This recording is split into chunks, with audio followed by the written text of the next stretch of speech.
नमस्कार दोस्तों, स्वागत है आप सभी का हमारे YouTube चैनल बेरा ज्ञान संचार में। तो अपने राजस्थान अध्ययन के लिए कक्षा 7 की पुस्तक पढ़ रहे थे। 6 की पुस्तक को तो अपने कंप्लीट कर लिया है। कक्षा 7 की पुस्तक हमारा राजस्थान, जो कि भाग 2 है, और भाग 1 हमारा राजस्थान वो कक्षा 6 में है, उसको अपने कंप्लीट पढ़ चुके हैं। तो कक्षा 7 की पुस्तक पढ़ रहे थे, इसमें अपने 7 अध्याय है वो कंप्लीट कर चुके हैं। तो आज जो अपना अध्याय रहने वाला है वो है अध्याय 8, आज़ादी से पूर्व राजस्थान में सामाजिक शैक्षणिक सुधार। ये अपने 7 अध्याय कंप्लीट हो चुके हैं। जिन स्टूडेंट ने इन अध्यायों की क्लासें नहीं देखी है तो वो प्लेलिस्ट में जाकर ज़रूर देख लें। हमारा राजस्थान कक्षा 7 के नाम से आपको प्लेलिस्ट मिलेगी, उसमें अभी तक की क्लासें ऐड है, तो वो आप क्लासें ज़रूर देखें। और कक्षा 6 वाली पुस्तक है वो मैंने कंप्लीट करवा दी है, उसकी भी अलग से प्लेलिस्ट बनाई हुई है कक्षा 6 के नाम से, यानी हमारा राजस्थान कक्षा 6 के नाम से उसकी प्लेलिस्ट है। उसमें आपको कक्षा 6 की सभी क्लासें मिल जाएगी। तो ये भी अपना 8वां टॉपिक है, यानी 8वां अध्याय। इसके भी 2 अध्याय, वैसे मूल रूप से तो एक ही अध्याय रहा है इसका, अध्याय 9, और 10वां परिशिष्ट है वो भी मैं आपको पढ़ा दूंगा। तो ये भी अपने 2 क्लासों में कंप्लीट हो जाएगी। तो चलिए शुरू करते हैं। अध्याय 8, आज़ादी से पूर्व राजस्थान में सामाजिक शैक्षणिक सुधार। आखा तीज यानी अक्षय तृतीया पर हुए विवाह की खबर पढ़कर जूही ने इसका कारण अपनी माँ से पूछा। माँ ने जवाब दिया, यह हमारे रीति रिवाजों और परंपराओं का हिस्सा रहा है, पर धीरे धीरे इसमें बदलाव हुए हैं और लोगों की समझ इस दिशा में बननी शुरू हुई है। बाल विवाह, जाति प्रथा, सती प्रथा, कन्यावध व दास प्रथा जैसी प्रथाएं हमारे समाज में प्रचलित थी। प्राचीन काल में समाज में वर्ण व्यवस्था पर आधारित जातिगत स्वरूप विद्यमान था, जो श्रम और कार्य विभाजन पर आधारित सकारात्मक व्यवस्था थी। धीरे धीरे इसका स्वरूप बदला और यह पूर्ण रूप से जन्म आधारित बन गई। यानी अपने यहाँ पर बाल विवाह, जाति प्रथा, सती प्रथा आदि मतलब ऐसी कुप्रथाएं प्रचलित थी अपने राजस्थान में। और प्राचीन काल में जो वर्ण व्यवस्था थी वो जाति के आधार पर थी, जो एक सकारात्मक थी, परंतु इसका स्वरूप बदला और ये जन्म आधारित बन गई। इसमें धीरे धीरे नकारात्मकता का समावेश भी हुआ। हम जानते हैं कि समाज का व्यक्ति के जीवन पर सीधा प्रभाव पड़ता है, चूँकि सकारात्मक व्यवस्था मस्तिष्क को खुलापन देती है और नकारात्मक कई विकृतियों को जन्म देती है। इसलिए बोलते हैं ना कि मानव को हमेशा सकारात्मक यानी पॉजिटिव सोच रखनी चाहिए, पॉजिटिव ही सोचना चाहिए, क्योंकि जैसा हम सोचते हैं वैसा हम बन जाते हैं, ये भी कहा जाता है। तो हमेशा मानव को पॉजिटिव ही सोचना चाहिए, पॉजिटिव थिंकिंग रखनी चाहिए। यहाँ पर भी बताया ना, सकारात्मक व्यवस्था मस्तिष्क को खुलापन देती है और नकारात्मक कई विकृतियों को जन्म दे देती है। उस समय विवाह संस्था सामाजिक व्यवस्था का एक मजबूत रूप बनी हुई थी। इसी के चलते कुछ परंपराओं और मान्यताओं का सही रूप प्रासंगिकता नहीं बनाए रख सका और इसके विकृत रूप ने समाज में अनेक समस्याओं को जन्म दिया। बाल विवाह, सती प्रथा, जाति प्रथा, कन्यावध, दास प्रथा जैसी कुरीतियाँ समाज में फैल गई। तत्कालीन सामाजिक सुधारकों ने ब्रिटिश सरकार के प्रयासों से इसे दूर करने की दिशा में कार्य किए थे। तो उस समय जो सामाजिक सुधारक थे उन्होंने इन सभी कुरीतियों को दूर करने के प्रयास भी किए थे और दूर भी किया था। तो अब अपने पढ़ेंगे सामाजिक सुधार।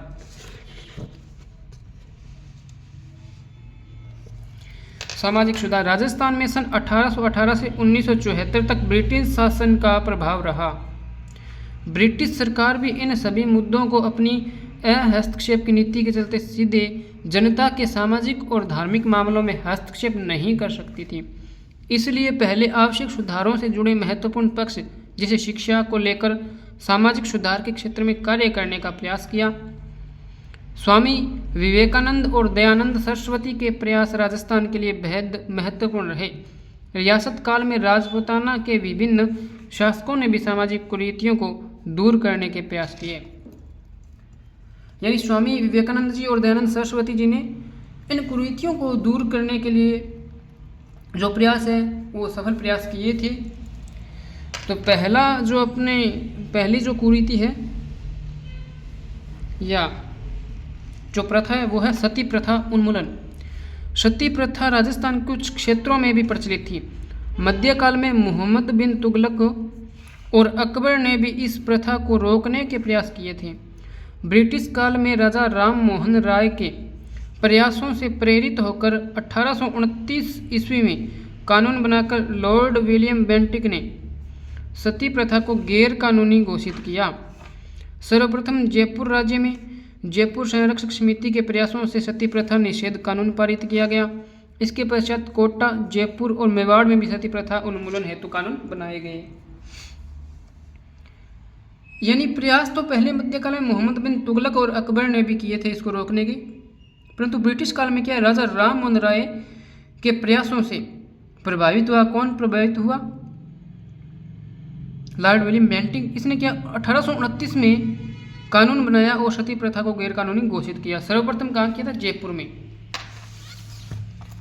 दूसरी प्रथा है कन्यावध प्रतिबंध। राजस्थान में सर्वप्रथम कोटा राज्य में कन्यावध को गैर कानूनी घोषित किया। इसके पश्चात बीकानेर, जोधपुर, जयपुर, उदयपुर और अलवर राज्यों ने इस प्रथा को गैर कानूनी घोषित किया। तो कन्यावध कोटा राज्य में सबसे पहले गैर कानूनी घोषित किया गया। 3 नंबर है बाल विवाह एवं अनमेल विवाह निषेध कानून। कम उम्र की कन्याओं का उनसे अधिक अवस्था के पुरुष से विवाह करना, अनमेल विवाह तथा अवयस्क बालक बालिकाओं का विवाह कर देना दोनों ही कुप्रथाएं समाज में प्रचलन में थी। इससे बालक बालिकाओं के शारीरिक और मानसिक स्वास्थ्य पर विपरीत प्रभाव पड़ता था, जो प्रगतिशील समाज के लिए उपयुक्त नहीं था। राष्ट्रीय स्तर पर अनमेल एवं बाल विवाह जैसी कुप्रथाओं को रोकने के लिए समाज सुधारक स्वामी दयानंद सरस्वती जी ने आवाज़ उठाई। 10 दिसंबर 1903 में अलवर रियासत में बाल विवाह और अनमेल विवाह निषेध कानून बनाया। तो जो कम उम्र की कन्या होती है उसका विवाह उससे अधिक अवस्था के पुरुष से कर देते हैं तो वो अनमेल विवाह कहलाता है, और जब छोटी ही उम्र में बालक बालिकाओं का विवाह कर देते हैं तो वो बाल विवाह कहलाता है। तो इन दोनों को रोकने के जो प्रयास किए, आवाज़ उठाई, किसने किया था? तो स्वामी दयानंद सरस्वती जी ने, और अलवर रियासत में सर्वप्रथम इनको गैरकानूनी घोषित किया गया या इनके जो विरोध में है वो कानून बनाया गया। 4 नंबर है दास प्रथा उन्मूलन। भारत में दास प्रथा प्राचीन काल से अस्तित्व में थी। राजस्थान भी इससे अछूता नहीं रहा। मुगलों के आगमन के बाद इस प्रथा को और बढ़ावा मिला। दासों की संख्या के आधार पर कुल और परिवारों की प्रतिष्ठा में उच्चता का आकलन होने लगा। ये शासक सामंतों एवं धनिकों के यहाँ सेवा शुश्रूषा के लिए रहते थे। इनकी सामाजिक स्थिति अच्छी नहीं थी। इस प्रथा को चाकर या हाली के रूप में समझा जा सकता है। इसे समाप्त करने हेतु अंग्रेजों ने 1833 ईस्वी के चार्टर अधिनियम द्वारा समाप्त किया गया। तो दास प्रथा कौन से एक्ट के द्वारा समाप्त किया गया? चार्टर एक्ट के द्वारा 1833 ईस्वी में, और इसे चाकर या हाली भी कहा जाता है, ये भी आप ध्यान रखेंगे। 5 नंबर है डायन प्रथा निर्मूलन। राजस्थान में कुछ जातियों में स्त्रियों पर डाकन होने का आरोप लगाकर उन्हें मार डालने की कुप्रथा व्याप्त थी। यह अंधविश्वास पर आधारित थी। मेवाड़ और कोटा राज्यों में इस प्रथा का प्रचलन अधिक था। कहाँ पर? मेवाड़ और कोटा राज्य में। 1853 ईस्वी में डाकन प्रथा की जानकारी मिलने पर एजीजी राजपुताना ने इस अमानवीय प्रथा को प्रतिबंधित करने हेतु कानून बनाने के लिए रियासतों के शासकों पर दबाव बनाया एवं कुछ रियासतों द्वारा इस प्रथा को गैर कानूनी घोषित कर दिया था। तो एजीजी के द्वारा इस प्रथा पर है वो कानून बनाया गया था 1853 ईस्वी में। नेक्स्ट है शैक्षणिक सुधार। भारतीय समाज में प्राचीन काल से शिक्षा का महत्व रहा है। प्राचीन काल में शिक्षा के मुख्य केंद्र घरेलू शिक्षा, गुरुकुल, विद्या आश्रम, उपाश्रय, पाठशाला, मकतब और मदरसे, मठ आदि रहे हैं। परिवार प्राथमिक और व्यावसायिक शिक्षा के प्रमुख केंद्र होते थे। कौन से परिवार है वो प्राथमिक और व्यावसायिक शिक्षा के प्रमुख केंद्र थे। राजपूताना में भी शिक्षा विभिन्न कालक्रमों से गुजरी है। ब्रिटिश साम्राज्य ने 19वीं शताब्दी से पूर्व की शिक्षा को देसी शिक्षा यानी इंडिजीनियस एजुकेशन से संबोधित किया। इसके बाद की शिक्षा को अंग्रेजी शिक्षा, पाश्चात्य शिक्षा या फिर आधुनिक शिक्षा के नाम से संबोधित किया। यानी 19वीं शताब्दी से पहले की जो शिक्षा थी वो तो देसी शिक्षा, और उसके बाद में जो शिक्षा शुरू किया प्रारंभ हुई ब्रिटिश साम्राज्य के द्वारा, तो वो अंग्रेजी शिक्षा या पाश्चात्य या आधुनिक शिक्षा के नाम से संबोधित किया गया था। इस प्रकार 19वीं शताब्दी में एक और शिक्षा का पारंपरिक स्वरूप नजर आता है तो दूसरी ओर अंग्रेजी शिक्षा का प्रभाव नजर आता है। 1819 में आधुनिक शिक्षा का स्कूल अजमेर में खोला गया था। इसके पश्चात पुष्कर, भिनाय एवं केकड़ी में भी स्कूल खोले गए, लेकिन लोगों द्वारा ईसाई धर्म की दी जाने वाली शिक्षा का विरोध किया गया। परिणाम स्वरूप ये भी स्कूल बंद कर दिए गए। यानी सर्वप्रथम आधुनिक शिक्षा का स्कूल कहाँ खुला? अजमेर में खुला था 1819 में, परंतु इसका विरोध हुआ तो इनको बंद कर दिया गया। 1835 ईस्वी में अंग्रेजी भाषा राजकीय भाषा बना दी गई, अतः अंग्रेजी शिक्षा प्रणाली का महत्व बढ़ा। फलस्वरूप रियासतों में आधुनिक शिक्षा प्रणाली को अपनाने वाले स्कूल खुलने लगे। 19वीं सदी के अंत तक जैसलमेर को छोड़कर राजपूताना की सभी रियासतों में शिक्षण संस्थाएं प्रारंभ हो चुकी थी। यानी 19वीं शताब्दी तक सभी रियासतों में शिक्षण संस्थाएं प्रारंभ हो चुकी थी, परंतु एक जैसलमेर को छोड़कर जैसलमेर में शुरू नहीं हुई थी। प्राथमिक स्कूल और मिडिल स्कूल क्रमोन्नत होकर हाई स्कूल बने थे। ये क्रमोन्नत होकर हाई स्कूल बन गए। इनमें सबसे पहले अजमेर का सरकारी स्कूल 1851 में हाई स्कूल बना था, क्योंकि यही सबसे पहले है वो स्कूल खोला गया था और यही सबसे पहले हाई स्कूल बना था। कब बना? 1851 में। खोला कब गया था? 1819 में खोला गया था। रियासतों में हाई स्कूल कक्षाओं की पढ़ाई प्रारंभ हुई। राजपूत शासकों, रियासतों के शासकों, राजकुमारों और सामंतों के पुत्रों के लिए अंग्रेजी शिक्षा का पृथक प्रबंधन करने के उद्देश्य से सन 1872 में वायसराय लॉर्ड मेयो के नाम पर अजमेर में मेयो कॉलेज की स्थापना हुई, जिसका प्रथम सत्र 1875 से 76 में प्रारंभ हुआ। तो अजमेर में मेयो कॉलेज की स्थापना कब हुई थी? 1872 में वायसराय लॉर्ड मेयो के नाम पर हुई। और ये किसके लिए थी? तो ये राजपूत शासकों के पुत्रों के लिए, राजकुमारों के लिए, सामंतों के पुत्रों के लिए, इनके लिए थी और अंग्रेजी शिक्षा थी।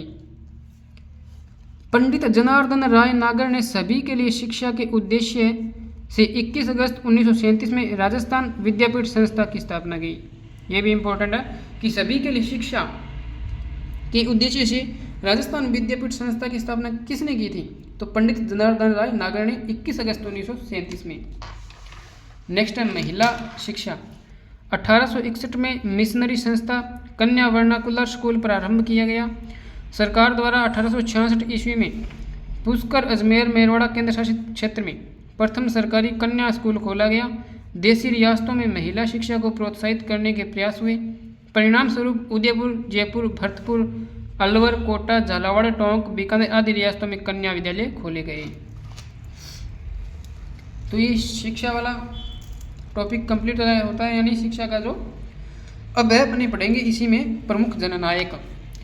राजस्थान की भूमि में कुछ ऐसे जननायक भी हुए जिन्होंने न सिर्फ स्वतंत्रता में अपना योगदान दिया, बल्कि समाज में फैली हुई कुरीतियों को दूर करने के साथ ही स्त्री शिक्षा हेतु विशेष प्रयास किए। पहले हैं अपने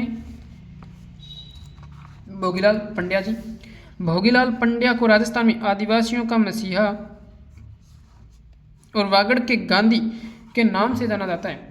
इनका जन्म 1904 में डूंगरपुर में हुआ। इन्होंने बच्चों एवं प्रौढ़ों के लिए पाठशाला स्थापित की। यह पाठशाला आगे चलकर वागड़ सेवा मंदिर के नाम से प्रसिद्ध हुई। तो भोगीलाल पंड्या को क्या कहा जाता है? आदिवासियों का मसीहा और वागड़ के गांधी। जन्म इनका हुआ 1904 डूंगरपुर में, और इन्होंने जो पाठशाला चलाई थी ये वागड़ सेवा मंदिर के नाम से प्रसिद्ध हुई। 2 नंबर है नानाभाई खांट, भील, सेंगाबाई और कालीबाई। डूंगरपुर राज्य में जन जागृति हेतु सेवा संघ द्वारा पाठशालाएं खोली गई। राज्य के पुलिस अधिकारी ने नाना भाई को पाठशाला बंद करने के लिए कहा। उनके मना करने पर उनकी हत्या कर दी गई।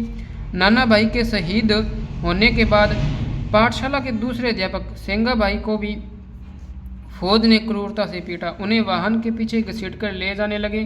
किसी ने इसका प्रतिरोध नहीं किया, लेकिन 13 वर्षीय भील बालिका कालीबाई ने जो खेत से घास काट कर आई थी। भीड़ को चीरते हुए वाहन के पीछे बंधे सेंगा भाई की रस्सी को दांतली से काट दिया, उन्हें बचा लिया। वाहन में बैठे फौजी ने कालीबाई पर गोली चलाकर हत्या कर दी। अल्पायु में ही यह बालिका शहीद हो गई।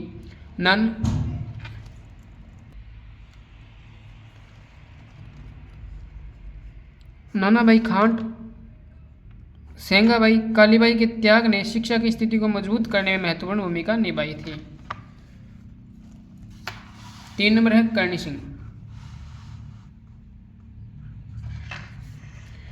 बीकानेर रियासत के महाराजा करणी सिंह का जन्म 1924 में हुआ। वे 1952 से 1977 तक 25 साल लोकसभा के सदस्य रहे। इनके द्वारा बालिका शिक्षा के लिए सराहनीय प्रयास किए गए। शहर शैक्षिक गतिविधियों के उन्नयन हेतु खेलकूद, निशानेबाजी आदि को प्रोत्साहित किया एवं छात्रवृत्ति की शुरुआत भी की थी। तो करणी सिंह बीकानेर रियासत के महाराजा थे जो 25 साल तक लोकसभा के सदस्य भी रहे थे। 4 नंबर हीरालाल शास्त्री। हीरालाल शास्त्री का जन्म 24 नवंबर 1899 को जोबनेर जयपुर में एक कृषक परिवार में हुआ। प्रारंभ से ही समाज सेवा की भावना इनके मन में रही, जिसके कारण इन्होंने जयपुर राज्य की सेवा का परित्याग कर दिया। सन 1929 में इन्होंने दूरस्थ एवं पिछड़े गांव वनस्थली को अपना कार्यक्षेत्र चुना। इन्होंने जीवन कुटीर नामक संस्था की स्थापना की, जहां समर्पित सामाजिक ग्रामीण कार्यकर्ताओं को रोजगार और ग्रामीण क्षेत्र की पुनः रचना हेतु प्रशिक्षण दिया गया। ये आगे चलकर प्रजामंडल में भी सक्रिय रहे। 1948 में जयपुर स्टेट के 30 मार्च 1949 को राजस्थान के प्रथम मुख्यमंत्री बने थे। कौन बने थे प्रथम मुख्यमंत्री? तो ये बने थे हीरालाल शास्त्री जी। अपनी पत्नी के साथ मिलकर महिला शिक्षा को बढ़ावा देने के लिए वनस्थली विद्यापीठ की स्थापना की थी। ये इम्पोर्टेंट है। नेक्स्ट, रतन शास्त्री।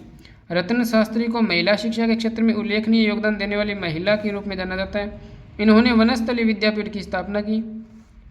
महिला एवं बच्चों की शिक्षा के क्षेत्र में उल्लेखनीय कार्य करने के कारण इन्हें कई सम्मान मिले, जिनमें पद्मश्री, पद्म भूषण एवं जमनालाल बजाज अवार्ड प्रमुख है। तो ये अवार्ड भी आप याद रखेंगे कौन कौन से अवार्ड मिले रतन शास्त्री जी को। नेक्स्ट है किशोरी देवी। किशोरी देवी स्वतंत्रता सेनानी और सामाजिक कार्यकर्ता थी। इनका जन्म दुलारों का बास झुंझुनू जिले में हुआ था। 1938 में इनके पति श्री सरदार हरलाल सिंह को वहां के जागीरदार ने झूठे मुकदमे में फंसाकर कारावास में डाल दिया। इनके खिलाफ किशोरी देवी ने आंदोलन चलाया। महिलाओं का समूह बनाकर जयपुर में सत्याग्रह भी किया। महिलाओं के उत्थान के लिए समाज सुधार और स्वतंत्रता आंदोलन में भी भाग लिया था। किशोरी देवी का जन्म कहाँ हुआ था? झुंझुनू में दुलारों के पास में। और ये किशोरी देवी है, इन्होंने महिलाओं का समूह बनाकर जयपुर में सत्याग्रह किया था। नेक्स्ट और लास्ट है अपने मामा बालेश्वर दयाल। 10 मार्च 1905 को जन्मे मामा बालेश्वर दयाल सामाजिक कार्यकर्ता के रूप में प्रसिद्ध है। इन्होंने भील जनजाति विशेषकर राजस्थान एवं मध्य प्रदेश के लोगों के लिए काम किया। इसके लिए इन्होंने जल जंगल और जमीन आंदोलन चलाया था। तो ये पूछ ले कि जल जंगल और जमीन आंदोलन किसने चलाया? तो मामा बालेश्वर दयाल ने। तो अपना टॉपिक कंप्लीट होता है। नेक्स्ट है शब्दावली। उन्मूलन। उन्मूलन का अर्थ है समाप्त करना। प्रबुद्ध का अर्थ है बुद्धिजीवी या ज्ञानवान। नेक्स्ट है अभ्यास प्रश्न। पहला है आज़ादी पूर्व राजस्थान में कौन सी कुप्रथाएं प्रचलित थी? सती प्रथा, डाकन प्रथा, बाल विवाह या उपयुक्त सभी। तो ये सभी प्रथाएं प्रचलित थी, यानी द उपयुक्त सभी। 2 नंबर 1819 को आधुनिक शिक्षा का पहला स्कूल कहाँ खोला गया? जयपुर, अजमेर, उदयपुर या जोधपुर। तो ये अजमेर में खोला गया था। नेक्स्ट है मिलान करने वाला। दास प्रथा, अमृता देवी, मैयो कॉलेज, विद्यावन। भाग ब में है उदयपुर, अजमेर, कुरीति, खेजड़ी आंदोलन। तो दास प्रथा क्या थी? दास प्रथा एक कुरीति थी। अमृता देवी, तो अमृता देवी खेजड़ी आंदोलन से संबंधित है। मैयो कॉलेज कहाँ खोला गया था? अजमेर में। और विद्या भवन, तो ये उदयपुर में। नेक्स्ट है अति लघुतरात्मक प्रश्न। वनस्थली विद्यापीठ की स्थापना किस उद्देश्य से की गई? दूसरा है आधुनिक शिक्षा के नाम से खोले गए स्कूलों के बंद होने का कारण बताइए। तो इन दोनों क्वेश्चन का आंसर आप कमेंट बॉक्स में कमेंट करेंगे। ये आपके लिए है। मैं हर टॉपिक के लास्ट में जो क्वेश्चन होते हैं तो लघुतरात्मक, वो क्वेश्चन आपके लिए छोड़ता हूँ कि आप उनके आंसर कमेंट बॉक्स में कमेंट करेंगे, क्योंकि विकल्प वाले मैं करवा देता हूँ, मिलान वाले भी करवा देता हूँ और रिक्त स्थान वाले भी करवा देता हूँ। तो आपके लिए जो क्वेश्चन मैं पूछता हूँ या जो अति लघुतरतम प्रश्न है जो आपके लिए, इनके उत्तर आप नहीं देते। 10 अध्याय तो कक्षा 6 के हो गए, यानी 10 टॉपिक और 10 क्लासें हो गई, और 8 आज इस क्लास के समेत 8 ये हो गए, 18 क्लासें हो गई। परंतु आपने अभी तक एक भी क्लास के नीचे कमेंट बॉक्स में कमेंट नहीं किया कि इस क्वेश्चन का आंसर ये है। भाई आपके लिए इतनी मेहनत करें तो आप भी लाइक और शेयर जरूर किया करें, और कमेंट बॉक्स में इन जो क्वेश्चन है इनके आंसर लिखा करो। आपके लिए फ़ायदे की बात बोल रहा हूँ, तो आप इनके आंसर ज़रूर दिया करो। तो आपका ये टॉपिक है आज का अपना अध्याय 8 आज़ादी से पूर्व राजस्थान में सामाजिक शैक्षणिक सुधार कंप्लीट होता है। नेक्स्ट अपने पढ़ेंगे नेक्स्ट क्लास में अध्याय 9। तो आपको ये क्लास कैसी लगी कमेंट बॉक्स में ज़रूर बताएं, और इस क्लास को ज़्यादा से ज़्यादा लाइक एवं शेयर ज़रूर करें, और जो भी चैनल पर नए हैं वो चैनल को सब्सक्राइब कर बेल आइकन को प्रेस ज़रूर करें। ओके, धन्यवाद सभी का, मिलते हैं नेक्स्ट क्लास में।